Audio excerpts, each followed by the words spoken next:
Sarah Miller walked into the mess hall, her steps measured and quiet as the chatter of sailors swirled around her and the smell of cooked meals filled the air. She had been looking forward to a simple lunch after a grueling morning of drills. But as soon as she stepped inside, four recruits noticed her and began to block her path, moving with the kind of confidence that only comes from ignorance of the danger that stood before them. Sarah paused for a fraction of a second, her eyes scanning each face, the muscles in her body ready to react, but she said nothing and held her ground, and the recruits laughed, nudging each other, thinking they had found an easy target, unaware that every movement she had made was already calculating the outcome of the encounter. And the air in the room seemed to thicken as others started to sense the tension that was about to erupt, leaving a silent question hanging over everyone present about what would happen next. The four recruits closed in, forming a loose semicircle, their grins wide and taunting words on their lips. They stepped closer, trying to intimidate Sarah with sheer numbers and the pressure of their presence, but she remained calm, her breathing even as her mind ran through the tactical options she had been trained to execute without hesitation, and in the milliseconds she observed their stance, their balance,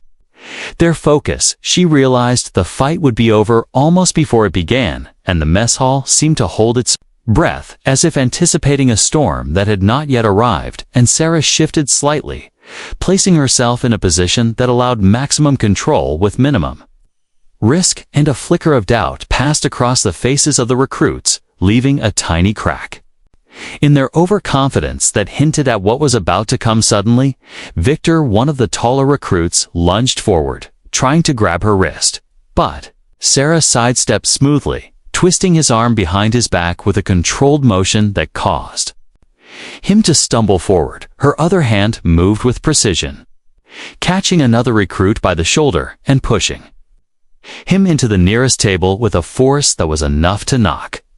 the wind out of him, but not enough to cause serious injury. And the sound of plates rattling and sailors gasping filled the hall, and for a moment everyone froze, including the remaining two, who were unsure if they should continue their attack or retreat. And Sarah held them with a calm expression that betrayed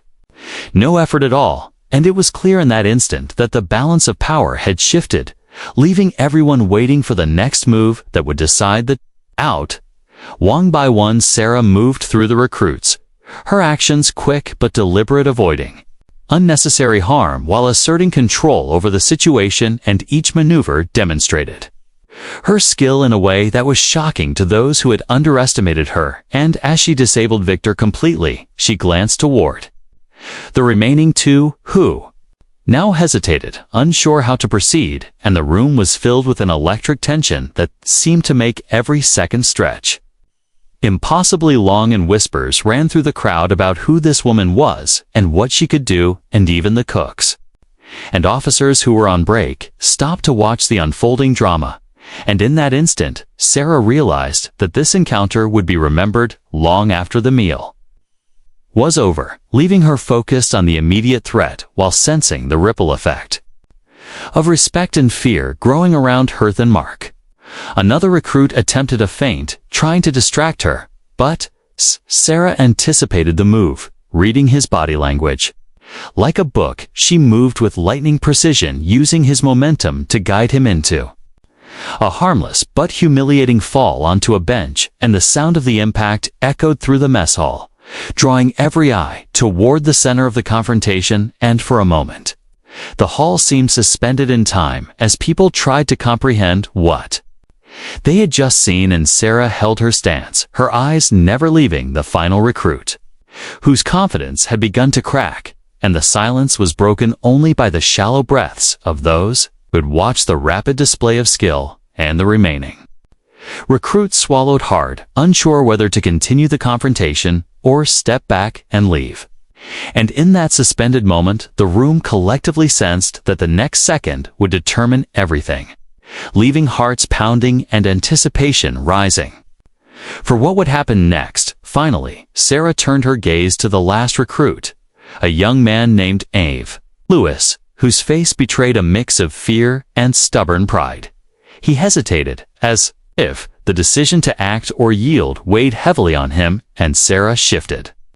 Slightly a subtle movement that conveyed control and readiness, and in that instant, the tension in the mess hall reached its peak, every sailor waiting to see whether he would make a move that would end the confrontation or retreat in the face of skill and authority that was undeniable, and Lewis's eyes flicked toward the exit, his body tense as if calculating an escape, but something in Sarah's calm assuredness held him in place, and the entire hall seemed to collectively inhale the next moment as if the world itself was waiting for the final act of the encounter, leaving an unshakable suspense that would carry into the next chapter of the Prespit story. Lewis hesitated on the edge of the mess hall, his eyes darting between Sarah and the nearest exit, the sweat forming on his brow, betraying the battle raging inside his mind, and for a moment, the room felt suspended, as if time itself had paused to witness what would happen next. The other sailors froze in their places, silently urging him to make a choice, and Sarah shifted slightly, a subtle movement that reminded everyone that she remained in control, and the tension rippled across the room like a silent wave, leaving hearts pounding and breaths caught in anticipation of what was to come. Then, with a sudden decision, Lewis stepped backward, his body trembling, and the relief in his posture was almost palpable. But Sarah did not move. Her stance remained steady, her eyes locking on him as if reading every thought that flickered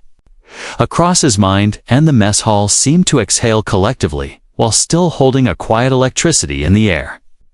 that made every sailor aware of the extraordinary display they had just witnessed, and whispers began to rise softly from the crowd, questioning who she was and how someone could move with such precision and calm, and even the cooks and officers who had been watching from the sidelines exchanged glances that carried disbelief and admiration, leaving a silent acknowledgement that Sarah was unlike anyone they had encountered before. As Lewis retreated to the side, Sarah finally allowed herself a small shift of weight, a subtle sign that the confrontation was over, and yet the room still held a charged silence that suggested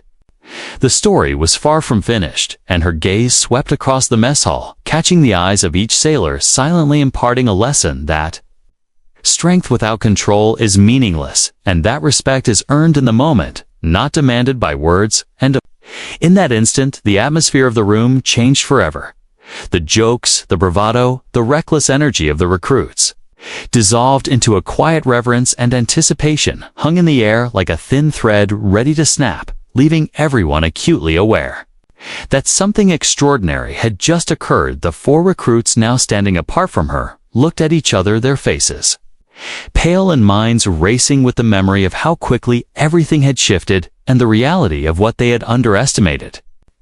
sank in as they realized that Sarah was not just another officer. She was a Navy SEAL, a professional trained for situations far beyond their imagination, and the room seemed to shrink around them as the magnitude of her skill became undeniable. And even those who had not been directly involved felt the ripple of awe and fear spreading like wildfire across the hall, leaving everyone wondering what she might do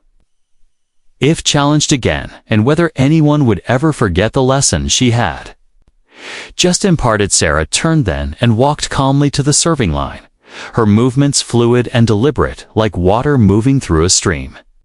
Yet every eye followed her, her presence commanding respect without a word being spoken, and the four recruits,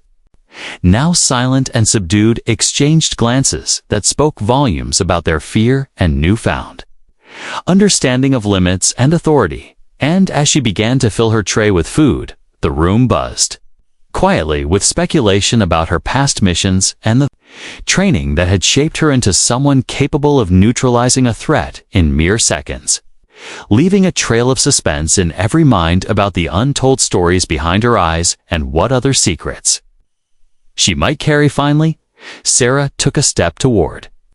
the table, her tray balanced perfectly, and the mess hall seemed to hold its breath as if waiting to see how the day would continue, and whether the energy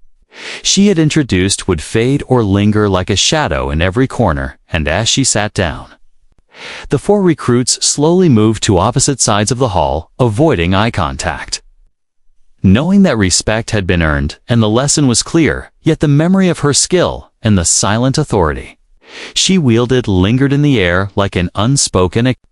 promise that nothing would ever be the same in that mess hall again, leaving everyone in suspense about when they might witness her brilliance or face her skill once more.